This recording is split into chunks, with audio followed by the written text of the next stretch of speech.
दोस्तों ये तो हम सभी जानते हैं कि हमारे सोलर सिस्टम में इस वक्त 8 प्लैनेट्स हैं, जिनमें से प्लैनेट नेपच्यून हमारे सोलर सिस्टम का सबसे आखिरी वाला प्लैनेट है। अब बहुत से लोग ये भी सोच सकते हैं कि प्लैनेट नेपच्यून सबसे आखिरी है तो इसीलिए शायद ये सबसे ठंडा प्लैनेट होगा, लेकिन दोस्तों ऐसा बिल्कुल भी नहीं है। प्लैनेट नेपच्यून से ज्यादा ठंडा प्लैनेट यूरेनस है, जो कि हमारे सोलर सिस्टम का 7वां प्लैनेट है। और दोस्तों जैसे कि मैंने अपनी यूरेनस वाली वीडियो में बताया था कि यूरेनस पर हीरों की बारिश भी होती है, तो ठीक ऐसे ही नेपच्यून पर भी हीरों की बारिश होती है। और नेपच्यून के भी कुछ राज इतने ज्यादा भयानक हैं जिनको सुनने के बाद कोई भी इंसान डर जाए। तो जी हाँ दोस्तों, आज की ये वीडियो प्लैनेट नेपच्यून को स्टडी करके बनाई गई है। इस वीडियो के अंदर हम नेपच्यून के बारे में ज्यादा से ज्यादा जानने की कोशिश करेंगे और साथ ही साथ नेपच्यून के कुछ अमेजिंग फैक्ट्स को भी डिस्कस करेंगे। तो वीडियो बहुत ज्यादा इंटरेस्टिंग होगा, इसीलिए इसको एंड तक देखते रहना। मैं हूँ अब्दुल हन्नान और आप देख रहे हैं आपका अपना चैनल इन्फो फैमिली। तो दोस्तों ये उस वक्त की बात है जिस वक्त हमारे सोलर सिस्टम में सिर्फ 7 प्लैनेट्स हुआ करते थे, यानी कि यूरेनस हमारे सोलर सिस्टम का सबसे आखिरी प्लैनेट था। तो उस वक्त साइंटिस्ट ने एक बहुत ही अजीब बात नोटिस की। उन्होंने ये देखा कि हमारे सोलर सिस्टम का सबसे आखिरी प्लैनेट यानी प्लैनेट यूरेनस एक खास जगह पर आकर अपनी मूवमेंट के अंदर थोड़ी गड़बड़ कर रहा है। तो ये देखकर साइंटिस्ट और एस्ट्रोनॉमर्स बहुत ज्यादा परेशान हो गए, क्योंकि हमारे सोलर सिस्टम के सभी प्लैनेट्स न्यूटन के बनाए हुए ग्रेविटी के लॉ पर काम कर रहे हैं। लेकिन दोस्तों यूरेनस अकेला ऐसा प्लैनेट था जो कि न्यूटन के बनाए हुए ग्रेविटी के लॉस को फॉलो नहीं कर रहा था।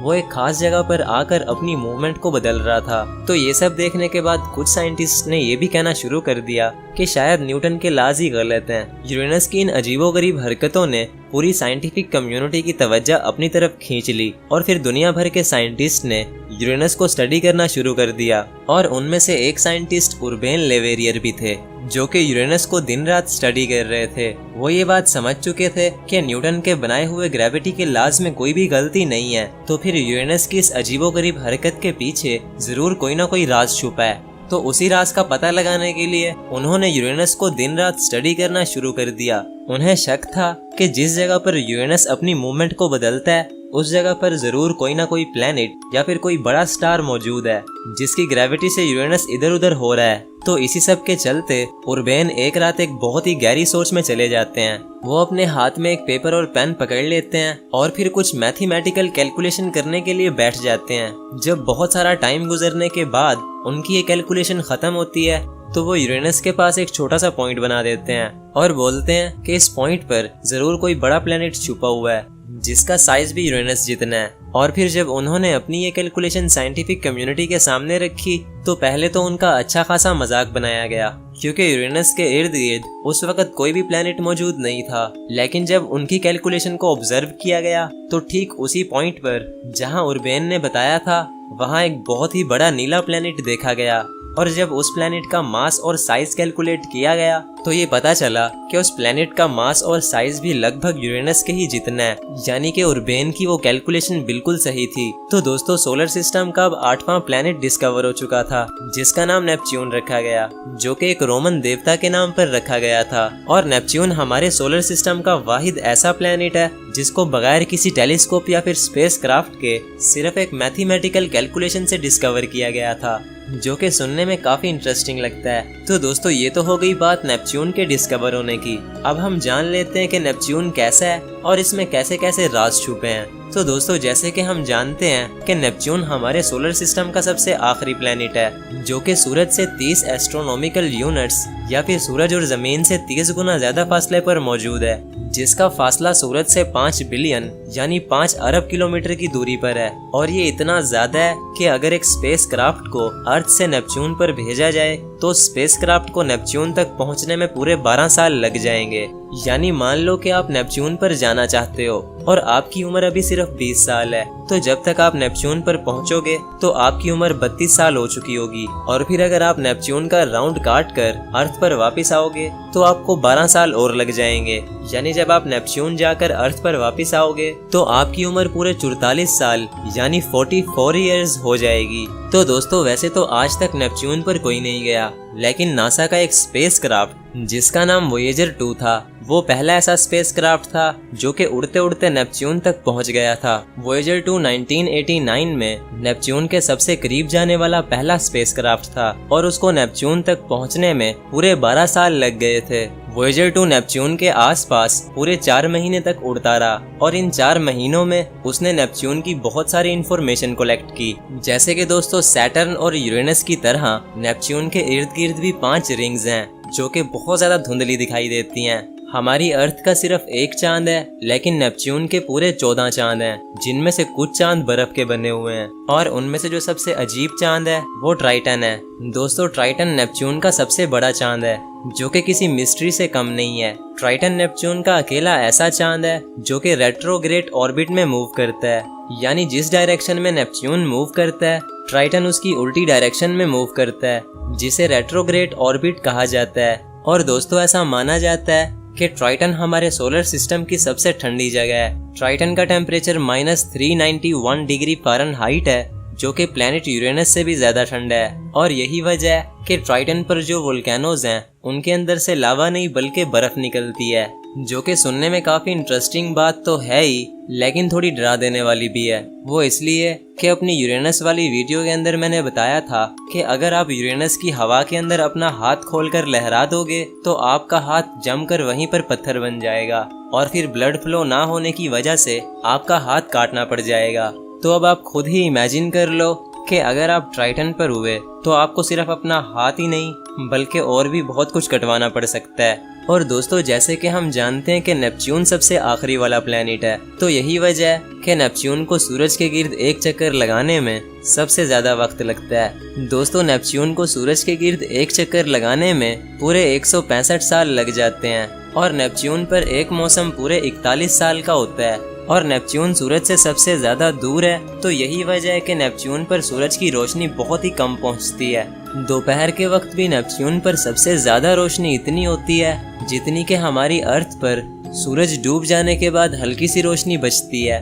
यानी ऐसा समझ लो कि नेपच्यून एक अंधेरी घाटी है जहां रोशनी ना होने के बराबर है। और दोस्तों अब अगर बात की जाए नेपच्यून पर लैंड होने की तो इसका जवाब है कि हम कभी भी नेपच्यून पर लैंड नहीं कर सकते और इसकी 2 मेन रीजंस हैं। पहली रीजन ये है कि नेपच्यून एक गैस प्लेनेट है और दूसरी रीजन ये है कि नेपच्यून पर हमारे सोलर सिस्टम के सबसे बड़े तूफान आते हैं जो कि कुछ हफ्तों से लेकर कई 100 सालों तक रहते हैं। अब अगर हम डिस्कस करें पहली रीजन को तो मैं आपको बताता चलूं कि हमारे सोलर सिस्टम में 4 रॉक प्लैनेट्स हैं और 4 गैस प्लैनेट्स हैं। रॉक प्लैनेट्स वो होते हैं जो कि काफी पथरीले होते हैं, उन पर लैंड करने के लिए एक प्रॉपर सरफेस होती है। यानी इस हिसाब से हमारे सोलर सिस्टम के पहले 4 प्लैनेट्स रॉक प्लैनेट्स हैं, यानी कि मरकरी, वेनस, अर्थ और मार्स। और अब अगर हम बात करें गैस प्लैनेट्स की तो दोस्तों गैस प्लैनेट्स पर लैंड करने के लिए कोई भी प्रॉपर सरफेस नहीं होती। ये प्लैनेट्स या तो खतरनाक गैसेस से बने होते हैं या फिर बर्फ और पानी से बने होते हैं। और हमारे सोलर सिस्टम के आखिरी 4 प्लैनेट्स गैस प्लैनेट्स हैं, यानी जुपिटर, सैटर्न, यूरेनस और नेपच्यून। तो यही वजह है कि आज तक किसी भी गैस प्लैनेट पर कोई भी स्पेसक्राफ्ट लैंड नहीं हुआ। और दोस्तों अब अगर हम बात करें नेपच्यून की तो नेपच्यून हमारे सोलर सिस्टम का सबसे छोटा गैस प्लैनेट है, जिसकी वजह से वहाँ का एटमॉस्फेयर बाकी सब गैस प्लैनेट से काफी घना है। दोस्तों नेपच्यून पर लैंड करने के लिए कोई भी प्रॉपर सरफेस नहीं है क्योंकि नेपच्यून की सरफेस पानी और बर्फ से बनी हुई है जो कि 17,500 किलोमीटर गहरी हो सकती है, जिसका कंपैरिजन अगर हम पैसिफिक ओशन से करें तो पैसिफिक ओशन भी 11,000 किलोमीटर गहरा है। यानी कि नेपच्यून के ओशंस की गहराई भी दुनिया के सबसे गहरे ओशन से भी हजारों किलोमीटर ज्यादा है, जिसको शायद इमेजिन कर पाना भी मुश्किल है। और हम जितनी गहराई में जाते जाएंगे टेम्परेचर उतना ही ज्यादा इंक्रीज होता जाएगा। साइंटिस्ट का ये मानना है कि नेपच्यून के कोर का टेम्परेचर 5100 डिग्री सेल्सियस है, जिसका कंपैरिजन सिर्फ और सिर्फ सूरज के साथ किया जा सकता है। यानी नेपच्यून ऊपर से जितना ठंडा है उससे हजारों गुना ज्यादा ये अंदर से गर्म है। और ये तो कुछ भी नहीं, नेपच्यून को अभी तक सिर्फ ऊपर से एक्सप्लोर किया गया है, इसके अंदर उतरकर नहीं देखा गया। ना जाने इसके अंदर और भी कितने भयानक राज होंगे। तो दोस्तों अभी तक मैं सिर्फ एक पॉइंट को ही एक्सप्लेन कर रहा था, अब चलते हैं दूसरे पॉइंट की तरफ। दोस्तों दूसरा पॉइंट ये था कि नेपच्यून पर हमारे सोलर सिस्टम के सबसे बड़े तूफान आते हैं जिनकी स्पीड 2000 किलोमीटर पर आवर से भी ज्यादा है, जो कि अर्थ पर रिकॉर्ड की गई अब तक के सबसे बड़े तूफान की स्पीड से भी 5 गुना ज्यादा स्पीड है। और नेपच्यून पर ये तूफान हर वक्त चलते रहते हैं। और दोस्तों, जैसे कि जुपिटर पर एक ग्रेट रेड स्पॉट है, वैसे ही नेपच्यून पर भी एक स्पॉट है जिसका नाम द ग्रेट डार्क स्पॉट है। साइंटिस्ट का ये मानना है कि the great dark spot Neptune पर चलने वाले सबसे बड़े तूफान है, जिनकी स्पीड अब तक रिकॉर्ड होने वाले सब तूफानों की स्पीड से ज्यादा है। और दोस्तों, ये स्पॉट कोई छोटा मोटा स्पॉट नहीं है, बल्कि ये इतना बड़ा है कि इसके अंदर हमारी पूरी अर्थ फिट आ सकती है। और दोस्तों, इसी के साथ हमारा दूसरा पॉइंट भी क्लियर होता है। फर्स्ट पॉइंट ये था कि नेपच्यून एक गैस प्लैनेट है, और सेकंड पॉइंट ये था कि नेपच्यून पर हमारे सोलर सिस्टम के सबसे बड़े तूफान आते हैं। यही दो मेन रीजंस हैं जिनकी वजह से नेपच्यून पर कभी भी लैंड नहीं किया जा सकता। और दोस्तों, अब बात कर लेते हैं नेपच्यून के साइज की। दोस्तों, नेपच्यून का साइज लगभग यूरेनस के ही जितना है, लेकिन बस यूरेनस से थोड़ा छोटा है, जिसकी वजह से नेपच्यून हमारे सोलर सिस्टम का चौथा सबसे बड़ा प्लेनेट है।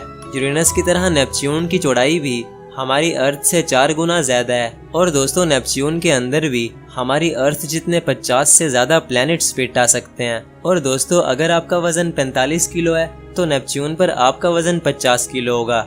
यानी नेपच्यून पहला ऐसा गैस प्लैनेट है जिसका ग्रेविटेशनल पुल अर्थ से बहुत ज्यादा सिमिलर है। और दोस्तों, जैसे कि अर्थ पर एक दिन 24 घंटे का होता है, तो वहीं अगर हम बात करें नेपच्यून की, तो नेपच्यून पर एक दिन सिर्फ 16 घंटे का है। यानी कि नेपच्यून की रोटेशन अर्थ से काफी ज्यादा फास्ट है। और दोस्तों, अब अगर बात की जाए नेपच्यून के कलर की, तो नेपच्यून का कलर ब्लू है।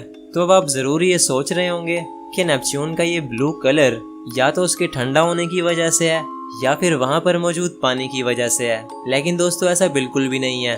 नेपच्यून का ये blue colour actually methane gas की वजह से है। नेपच्यून पर मेथेन गैस बहुत ही ज्यादा है, जो कि सूरज से आने वाली लाल रोशनी को अब्सॉर्ब कर लेती है और फिर नीली रोशनी को रिफ्लेक्ट करती है। यही वजह है कि नेपच्यून ब्लू कलर का नजर आता है। और नेपच्यून को द ब्लू प्लैनेट यानी नीला सैयारा या फिर नीला ग्रह भी कहा जाता है। और दोस्तों, जैसे कि यूरेनस पर हीरों की बारिश होती है, ठीक वैसे ही नेपच्यून पर भी हीरों की बारिश होती है, क्योंकि नेपच्यून के अंदर भी हाई प्रेशर पाया जाता है। और जैसे कि मैंने वीडियो के शुरू में बताया था कि इस नीले प्लैनेट को उर्बेन ले वेरियर ने मैथ्स के फार्मूलाज की वजह से ढूंढा था। लेकिन यहाँ कहानी में ट्विस्ट ये है कि उर्बेन पहले इंसान नहीं थे जिन्होंने नेपच्यून को डिस्कवर किया।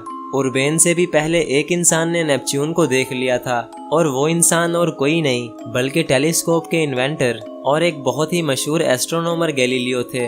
गैलीलियो ने 1613 में ही नेपच्यून को देख लिया था, लेकिन उन्हें लगा शायद ये कोई स्टार है, क्योंकि नेपच्यून अर्थ से बहुत ज़्यादा दूर था और उस टाइम पर कोई ख़ास टेक्नोलॉजी भी नहीं थी। तो गैलीलियो ने अपनी बहुत सारी ड्राइंग्स में नेपच्यून को ड्रॉ किया था, लेकिन एक स्टार के तौर पर। तो दोस्तों, ये थी डॉक्यूमेंट्री द ब्लू प्लैनेट की, यानी कि प्लैनेट नेपच्यून की। आज तक सिर्फ एक स्पेस क्राफ्ट ही नेपच्यून के करीब गया है, यानी कि नेपच्यून को अभी तक सही से स्टडी नहीं किया जा सका। हो सकता है इस ब्लू प्लैनेट के अंदर अभी भी बहुत से राज छुपे हों जो कि डिस्कवर होने का इंतजार कर रहे हों। तो बस इसी के साथ साथ आज का हमारा ये वीडियो खत्म होता है। ये वीडियो बहुत ज्यादा रिसर्च और मेहनत के बाद बनाया गया है, तो इसीलिए इसको एक लाइक जरूर करना। और रुको, लेफ्ट पर प्लैनेट यूरेनस का वीडियो है और राइट पर प्लैनेट मार्स का। इन दोनों में से किसी भी एक वीडियो पर क्लिक कर लो। तो मैं मिलता हूँ आपसे किसी नेक्स्ट वीडियो में, तब तक के लिए अल्लाह हाफिज।